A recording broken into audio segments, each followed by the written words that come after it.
Yep, us crazy green divas are still here. Reinventing ourselves yet again. Now we're streaming live on Facebook and YouTube. You can find our videos and podcasts on all the usual places. Still sharing low-stress ways of living a deeper shade of green. Hey there, welcome to the Green Divas Show. I'm Green Diva Meg. And I'm Green Diva Lisa. And we're a couple days late in the studio this week because of... Snow. Blizzard. What was the name of this one? When did we start naming storms? What? I know. We named this? Yeah, it had a name. Holy. Liv, what was the name of this one? It was like Orlena or something. Because I kept thinking of Orleans. Oh anyway, I didn't even know we got a lot of snow. But just in case anybody was concerned, the chickens did all survive.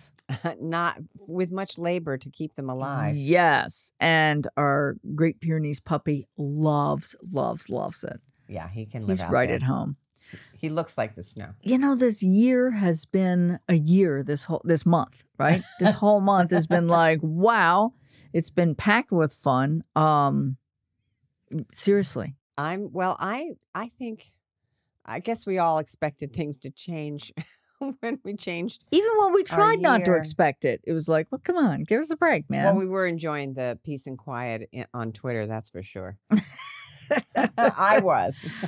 So Liv found a tweet, the 4 eyes of January, and it was insurrection, impeachment, inauguration, and investment. Because there's just been so much wacky stuff going on. And by the way, Mercury is retrograde. I know this. I am the poster child. Yeah, she is. And well, as you can imagine, having a media communications business, that this is always a little bit more fun for us. Mm-hmm. Anyway. So we managed to survive that. And here we are in the studio. Yay. And this week, we're going to talk about textile industry and how sustainable or unsustainable it is. And we've done a lot of reporting on clothing, fashion, and textiles over the years, and it's been pretty ugly. But I guess there's some good news. Things have improved a little. Yeah, and they've improved because consumers are the ones that are making a noise and shopping with their dollars and making companies be more transparent. And yeah, it's demand, and it's been happening. And I for one, I'd like our T-shirts. I was able to buy organic T-shirts. I don't know if you can see them. Yeah, right here behind me. Liv will get that shot for us. And if you're on listening on a podcast, you'll just have to go to our website. Right. Anyway, we are really excited to welcome on board a new sponsor, Cariloha, which makes luxurious, eco-friendly, bamboo primarily, household textiles. And he's going to tell us how much better this company is harvesting and producing this bamboo than what we used to know about it, because we've kind of avoided bamboo after we did our homework. Yeah. And now we're ready to really dive back in. Yeah, quite a few years ago, it was pretty tough process to get bamboo and, from the fibers to get fabric. But boy, is the fabric now, like, it's so luscious. It's luscious and sustainable. Thank you very much. It can be. Scott Brady, we're going to talk to from Cariloha, and he's got a lot of information that, like, I didn't know it was actually healthy for us. I know. That was a new thing that I loved.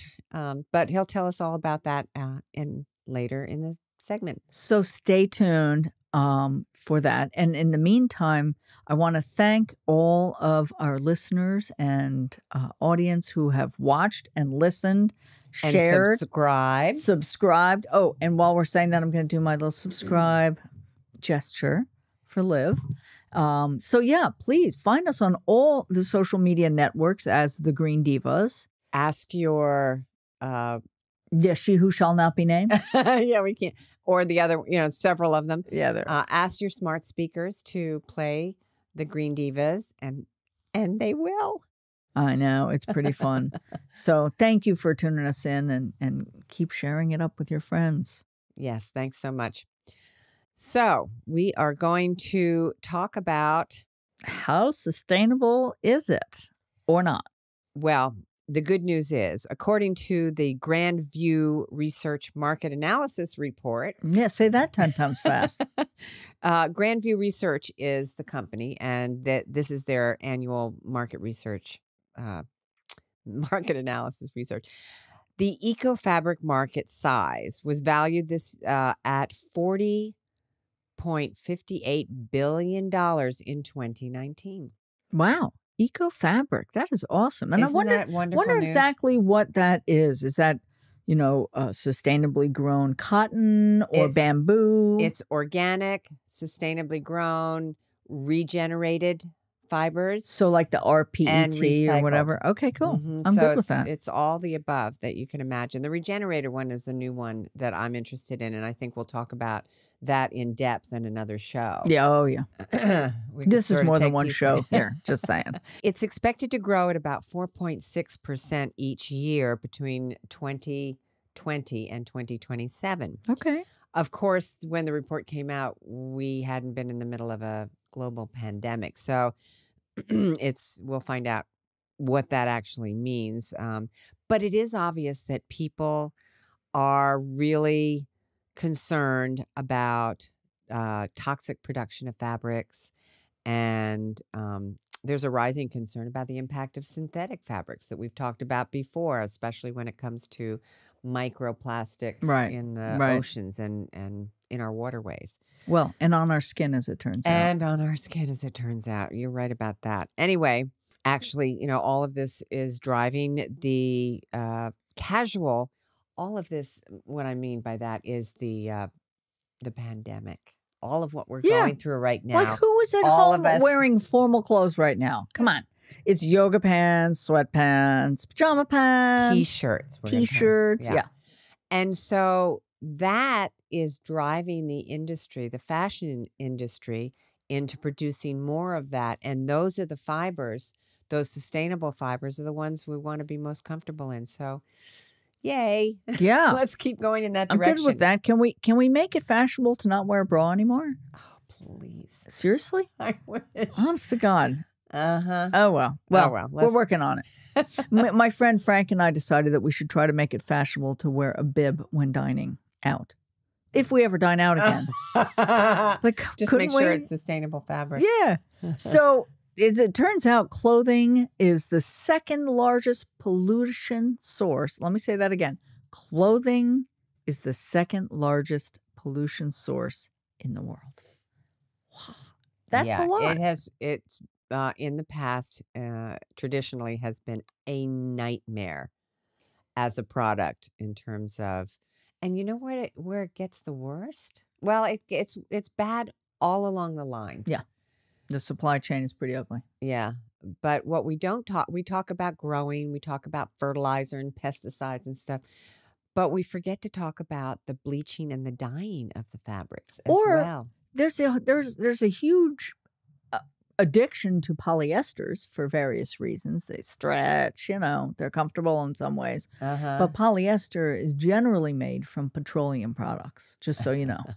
But there's some really good good technology now with these regenerated fibers because of the reasons why we like polyester so much is driving the industry to figure it out, man. Regenerative fibers. We're creative innovators here. We still are. So I'm glad, and it's exciting to see what people are figuring out. So I was thinking about just think about the T-shirt you're wearing right now. Most of us have some kind of cotton. Mine is a turtleneck, but I'm cotton. T-shirt, right? What is its life cycle? Right? You got to ask yourself, what is it made of? What are the fibers? Is it polyester? Is it partial polyester? Is it grown? Or is it, plant, animal, or crude oil? And how was it manufactured?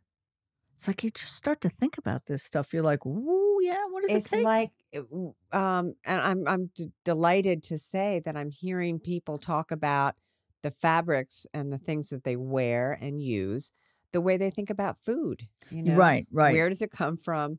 And It's taken a little while to get here, but it took a while for people to understand that about food too. So right. We have a ways to go, folks. We're early adopters. What can I say? So, so you ask yourself, where was it how was it manufactured? What is its durability? Like, did you buy a $5 T-shirt at one Walmart? Of those places? Yeah, one of those places. Whatever. Like, okay, cool. It's cute. And like, I had this cute T-shirt I think I bought, I want to say Walmart or something, years ago. It lasted literally 1 year. And I'm like, what happened to the T-shirts that I had for so long? The show T-shirts, like from the Grateful Dead concerts and right in the parking lot, right? Uh-huh. They last forever. I still have a few of those. I refuse to give them up. They're a bit of a blend if they're cotton at all, right? So how long will it last? And where does it go when it's done? Mm-hmm. Right? Like, is it something that can be used? Maybe a T-shirt obviously can be. Pinterest? Right? Now, how can we upcycle this? Is it upcycled, recycled, or does it go into a landfill? Right. And if it's polyester, hello, it's plastic. It's going to live there for many hundreds of years. So according to the EPA, 83% of used textiles, speaking of landfills, are tossed in the garbage, even though the majority of those items can be donated for reuse and recycled. Even items worn and torn can be reused as rags, anything. I mean, and insulation. They're using it for insulation as well. Yeah. I'm using it. I bought a dog bed. It's like a dog bed duvet cover, and you just stuff it with whatever, whatever textiles so, like, you're not using anymore. We have some old bedding bits that are, nice and fluffy. And it's another thing that I thought about with old bedding that I've used for years. I actually have something different on there now, but in the winter, I would take an old bedspread or double up an old sheet and put it over the windshield of my car and tuck it in the doors. And that way, after it snowed, or even if it were just ice, I get up in the morning, whip that thing off, throw it in the trunk, and off I go. She's so clever. You have all the ideas. I have my moments. So the apparel and footwear industries currently account for 8% of global greenhouse gas. That's a high percentage for, sneakers and T-shirts. It's nearly as much as that of the whole European Union. Right. Now, was that before or after Brexit?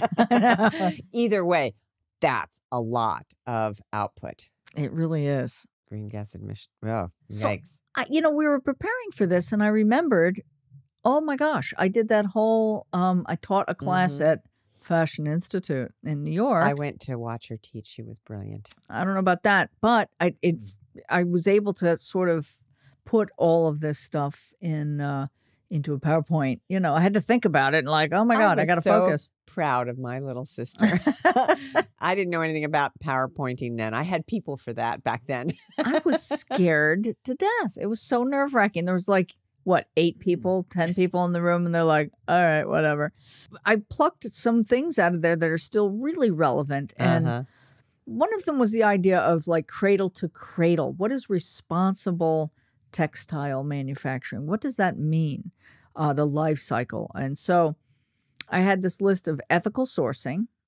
So whether, wherever you're getting your material from, it's ethically sourced. Use renewable energy when you are manufacturing or, preparing it, right? Right. Minimal use of toxic chemicals, please. Responsible water use and clean water output. That's a big part of it. It is a big part of it. Social responsibility for workers and community, and fair trade as well. Impact of materials on humans, animals, and environment. And that, of course, beyond the plastic stuff that may come off of there, but the dyes and the bleaches you mentioned are a big deal. Right. Reusability, recyclability, and compostable. I remember I had a shirt that was compostable. I was like, how long is this going to last? How many washings when it says compostable? Someone still needs to answer that for me. Do you still have that shirt? I think I do. Oh, I do. In fact, we got them for the Relevant Times magazine. Oh my gosh. And the what it said on the shirt was compost this shirt. Oh, funny. And as a matter of fact, I still have some of them. Right? Yeah. If the malls haven't gotten them. V-necks? There might be V-neck for you there. I'm in. All natural dyes, I would organic. love to promote that. Gosh, that was like 15 years ago or something. Oh my God. Oh, so Okay. there you go. So you did some nice homework here on the United Nations Environmental Well, yes, Program. there's a group called the United Nations Environmental Programs, the UNEP, and they did some research and talked about the textile industry's impact on climate accounts for approximately 3.3 billion with the B. metric tons emitted greenhouse gases per year, while consuming more than 53 trillion gallons of water. You gotta believe, like, maybe we don't need closets full of, clothes that we don't wear. Yep. Just saying. Producing just over 2 pounds of a textile requires 1.38 pounds of chemicals. Ooh. I know that's really true with cotton, and we're going to talk about that in a minute, but Right. The global textile industry has severe impacts on the ecosystem, with global cotton cultivation requiring an estimated 200,000 tons of pesticides and 8 million tons of fertilizer per year. That making up 16% and 4% of the total global use of pesticides and fertilizers, respectively. Now, so here's a good spot to put this. We had talked about this. We did a fun little promo video. Remember that? Oh, right. Let's put that little, I don't know if the stats are exactly the same because it's a couple years old, but we were cute. Let's watch it. Okay. Hi, I'm Green Diva Meg. I was just telling Green Diva Lisa the other day about organic cotton underwear.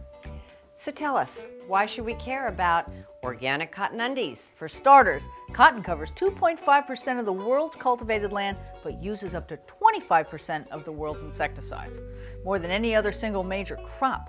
You've probably asked yourself a million times, why should we care? And then wondered, what the heck can we do about it anyway? Okay, that was 10 years ago. Luckily, we still look the same. Whatever. Maybe. Whatever. Maybe not. Okay. Anyway, at the global level, the use phase also accounts for the highest impact on freshwater use. Though looking at it from the water scarcity footprint perspective shows the highest footprint for raw material production, mostly cotton cultivation. Yeah, see, it's the cotton thing. 36% of the global apparel's climate impact originates from the bleaching, dyeing, as I said, and finishing phase during the textile production, closely followed by the use phase, accounting for 24%. Wow.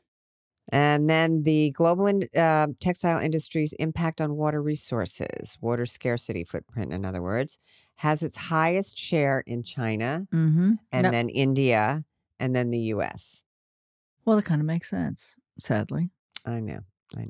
So, well, much room for improvement. And then there's good news you have here. The good news is, this is thank God there is some. Thank God there is some. Is right. This is what we can expect from the organic eco fibers industry. They are grown in controlled settings without using herbicides, chemicals, and pesticides. Well, that's a huge help. And growing conditions for the product are extensively monitored and audited by certified agencies across the world. Organic cotton is the most commonly used ecofiber across various end-use industries owing to superior characteristics. Superior. So it's important that we grow and manipulate and distribute cotton in a good, sustainable, well, I mean, there were reports way. When we had started to report about this. I was stunned to find out that the suicide rate of cotton farmers, I forgot about that, non-organic cotton farmers in India was ridiculous. They were getting so sick. Their children were sick. It was kind of stunning, and I had no idea. So I do assume that is getting better because they have really started to do more and more organic. But we had done this fun segment about why wear organic cotton undies. And it kind of unraveled into all this stuff. But one of the things we found out, and we tied into a Greenpeace campaign right. a few years back, was that we are actually starting to have physical effects of petroleum-based clothing, like polyester, on our bodies. It can be endocrine disruptive, which is not good for our hormone systems, especially if you're young. A study by Greenpeace that randomly tested clothing from over 20 brands, including Adidas, American Apparel, Burberry, Disney, Gap, whatever. I don't even know how many of these exist anymore. Nike, Puma. They found hazardous chemicals in the finished product. So I don't even think it was the petroleum-based plastic necessarily, but the pesticides also from cotton being grown non-organically. So this stuff that it disrupts hormones, messes with endocrine function, attacks the immune system, and can be carcinogenic. So, like, this is a lot. So, what are you sleeping on? What are you wearing on, your body? So that's why underwear, well, it's pretty intimate and it's close to your body. All right. So I'm hoping that we can share this video with you. It was one of their campaign videos that we had used and shared. We actually used to partner with Greenpeace, and we did a whole series with them. So if we're allowed to watch it, you're gonna see it now. They lived in a world where image had become everything. So you're saying this season purple is the new yellow? How fabulous! Change it up. A world of misdirection and splendor. Oh my gosh, the new purple. Oh my gosh. All designed to conceal a dirty little secret. You have been selected to deliver a double order immediately. I was once a pawn in their game. We all were. If only they could see the truth. We can help them. Until we realized we weren't alone.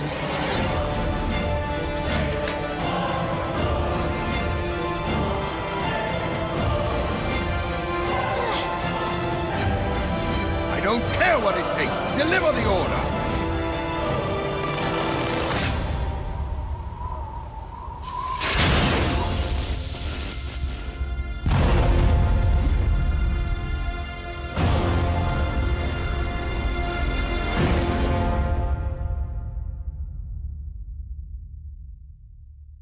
And if we're not allowed to watch it, then I'll talk about some good news. I'll put the link in the post, by the way. There is good news. The technology advances I talked about earlier with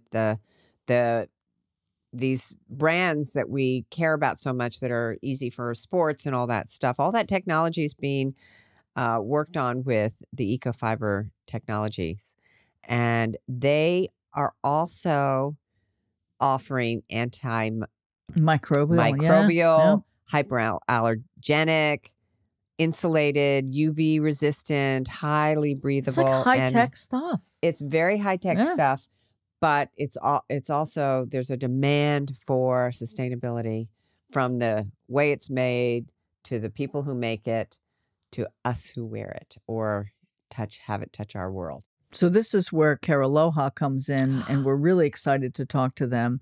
And we're reinvigorating our segment, GD's at Home. Yeah. And we're going to talk to Scott Brady, who is their VP of Marketing and Communications. And he's going to talk to us about why bamboo is so cool. Yeah, he's going to illustrate the process for us, which is very inspiring. So, hey, Scott. It's good to see you and finally meet you. Well. Same. Thanks for having me. It's a little bit of a delay, so I apologize if we step in each other a little bit here. We're getting used to it. So as we corresponded a little bit, in the past, and, quite a few years ago when we started to report on textiles, bamboo kind of got a bad rap. At first everybody's all excited. Oh my God, it's so sustainable. But the processing was a little rough a few years back. So what I was so excited about when I looked at your website was how much it has evolved and how much Cariloha Cariloha, let me say that correctly, is doing to update that process so it's even more sustainable, environmental friendly. Can you walk us through that process? Yes, a lot has changed, and you're right. A lot has evolved over the years, and we're excited about it because you're right. That's our goal, is trying to be as sustainable as possible or as carbon neutral as possible. And for us, that starts by the materials that we're using. Right out of the gate, we're using a material that has a greener footprint than a lot of other materials out there. And how we manufacture that differs from what it was years ago and what it's evolved to at this point. And so one of the key things that we do on our end is we use a closed loop, advanced closed loop process that ideally what it does is it's a minimal impact process. And that involves both water reclamation as well as recycling any of those the chemicals that are used. But again, these chemicals aren't just any chemicals. These are GOTS approved chemicals, and 99% of them get recycled over and over again, as well as the water. So the reclamation as well as the chemical usage. And so that's made a big difference. That advanced closed loop process, both being good for the environment and a more economical way to go as well. It's interesting how when you start doing things the right way, if you really work at it, you start seeing that things are beneficial not only for your bottom line, but also for the people all around us who are using the product. So where is the bamboo grown? For us, our bamboo is grown in our Cariloha farm, which is in the Sichuan province in China. It's our own farm out there, and it's dedicated. So it's a crop that we're managing, and it's grown on our farm, and it's controlled. So it's not infringing upon other bamboo forests and fields that are obviously for other purposes. But this is a controlled cropped farm in the Sichuan province in China. Did you get to go visit there? I haven't, but many people have. And so they have these kind of fun pictures of walking through the farm with our partners out there. One day, I hope. My kids are studying Chinese right now in school. So I'm like, wouldn't that be fun to go out with them? But maybe help with the language barrier a bit. But so let's talk about sustainability in textiles and why bamboo is one of the top ones and how it compares to some of the other common textiles used for household linens and things. Yeah, for us, bamboo is, well, it's remarkable. I never grow tired of talking about it because of all the amazing things that it does. And we kind of break it down to it being soft, cool, clean, and green, but focusing on the green aspect of it specifically, and the sustainability of it. One thing that's amazing about bamboo, and you guys are familiar with this, I'm sure, but it renews itself naturally. And that's what's exciting about it. When you cut it down, it grows right back, and at a remarkable speed as well. It's part of the grass family, and so you don't need to reseed it. Unlike a lot of other materials out there, you have to reseed that and replant, and in doing so, it requires a lot of different chemicals to make that work effectively. But bamboo, you cut it down and it grows right back. So, and it grows organically as well. It doesn't use any pesticides or herbicides or chemicals to grow. It's rain-fed, sunshine and good soil, and it grows really well. And the amazing thing is it also helps with our atmosphere. It cleans our atmosphere. It emits more oxygen than an equivalent stand of trees, which is quite amazing, and consumes more carbon dioxide than an equivalent stand of trees. I didn't know that. Yeah, So that's excellent. It has that, Mother Nature baked that into it, and that's just how it grows, which is really nice. Oh, I'm so glad you guys have figured out how to do it more sustainably, even. Yeah. It's making a difference. The product is so much more sustainable because of the process and the manufacturing. But can you talk about how it does compare to maybe wool or cotton or some of the other products that people might choose?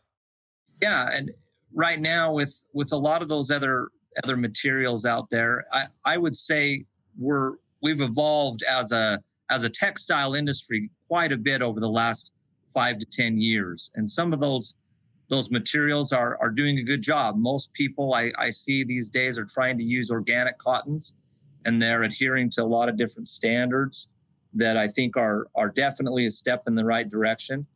Wool and a lot of the wools you see these days from different companies, they're managing that not only the of the wool and the manufacturing of the wool, but then also wherever their flocks are. You see a lot of companies like Icebreaker is one that I'm familiar with. I love Icebreaker. They do a lot of good things with their wool. They're very transparent, and the barcode. Yeah, the barcode. You can get your own barcode, and so you can track that wool all the way to the source, and that's a good thing. That's what we're trying to do with bamboo. We're trying to be as transparent as we can. We're striving to be better all the time, from start to finish. We're trying to show that process and what happens throughout the entire life cycle of the bamboo product. And I think a lot of businesses are doing that. Organic cottons are good. The wool that's being used is good, and people are trying to make a difference, trying to do the right thing, which I love to see. Can you talk about the finishing process, the dyeing and all that stuff? Yeah, the dyeing process, I'm glad you asked that, because one of the things we're looking at right now is, especially on our bedding, is that when you talk about the sustainable manufacturing side of dyeing, and then you go all the way from the transportation, the production of, the cut and sewing of the fabrics, and then everything is dyed these days. It's all dyed, and hardly anything that comes out the way it was originally. Even white is technically an unnatural color. It doesn't come out white. So most things get dyed. But what we're trying to do and what we're developing right now is more plant-based dyes. And that seems to be one, it's definitely more sustainable and environmentally friendly, but there's a great feel to that plant-based dye as well. And so we're exploring that, and that's something that a lot of our dyes right now they're not 100% plant-based. Again, we're just exploring that, trying to make it better, make it more sustainable.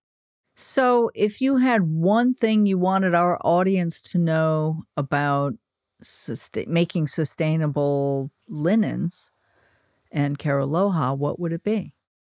I would want people to know that you have a choice, and bamboo is a wonderful alternative to linens these days, for all the reasons that I've mentioned. And on our end, it feels so good. It's so comfortable.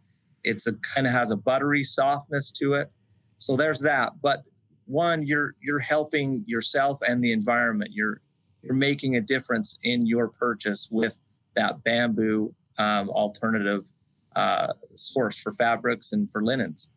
That's what I want people to know. And the way we say it is, it's a comfy way to save the world. It's comfortable.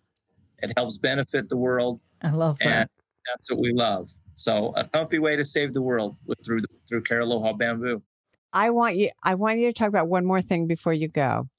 And that is the qualities of this bamboo fabric that I didn't realize about, the antimicrobial and all of those qualities. Can you talk about that?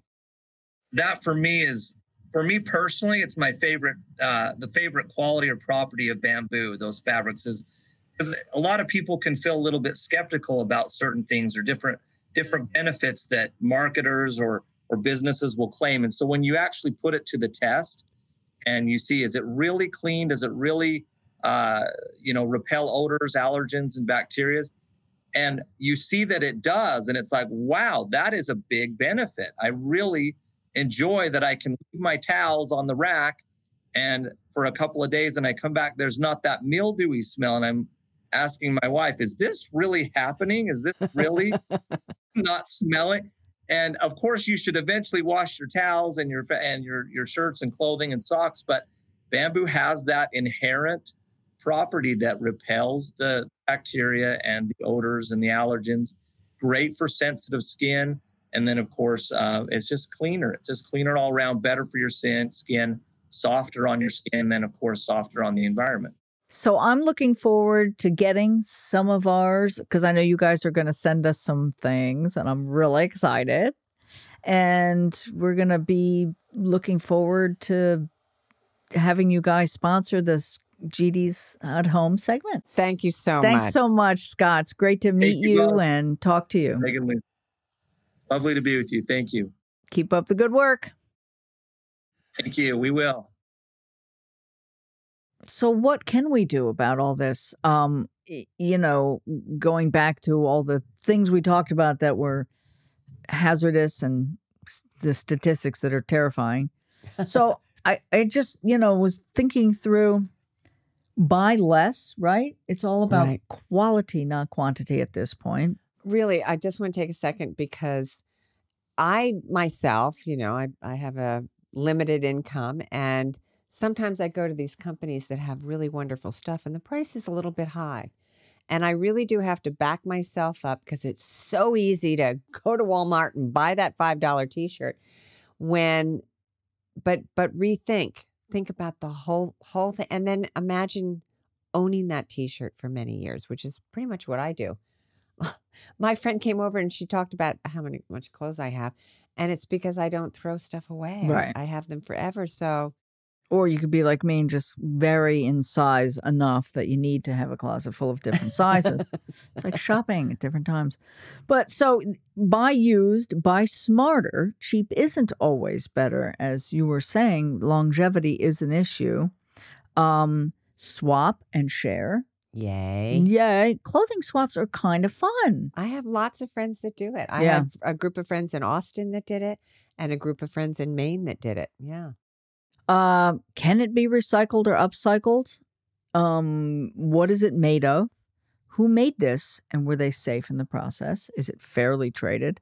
Get educated. There are organizations that have created standards for organic, sustainable, and fair trade. They created these standards, and I'm going to put some on the screen now. Liv will. Thank you, for Liv. clothes and also for other items. And if not, you can go to, if you're listening, you can go to the website and see all of these and check them out. But they offer, their seals of approval and the standards and the companies that are using and practicing all these things. They're trying to be more transparent. So look for those companies that are really being transparent.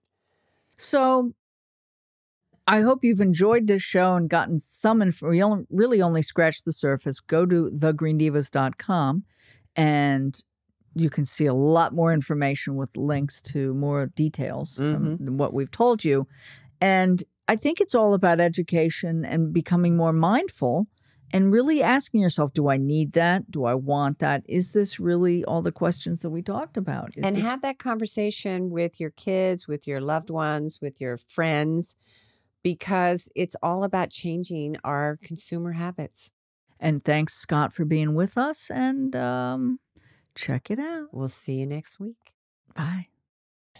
So, what'd you think? Let us know. And in the meantime, follow our YouTube channel. Follow The Green Divas on Instagram, Facebook, all the usual social media hangouts. And now you can ask your smart speaker to play The Green Divas podcast. And I have a favor. Please share this with your friends. Thanks in advance.